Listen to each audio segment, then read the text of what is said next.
எப்ப வேணாலும் திருட்டு போகலாம். விகேசி பிரைட் அதிகமா உழைக்கும். பத்திரமா பாத்துக்கங்க. தக்காளி இருக்கா? ஒரு 1/4 கிலோ மட்டும் போடு. எவ்வளவு 1/4 கிலோ வருது? 1/4 கிலோ கொஞ்சம் தெரியுமா? செருப்பு கடை அங்க இருக்கிறேன்.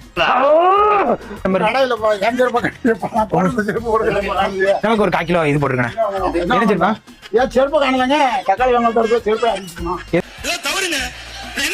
செருப்பா என்ன போட்டிருக்கீங்களா அண்ணாச்சி?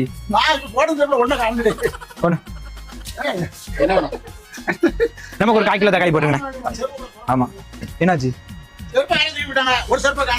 அப்படியா? என்ன இருக்கலாம் செருப்பு இது உங்களுக்கு இல்லையா? இன்னொரு செருப்பு காணாமோ? ஒன்னு என்ன இருக்கு இன்னொன்னு காணாமோ? சரியா போச்சு. வேற அந்த உள்ள எங்கேயாவது என்ன இருக்கலாம்?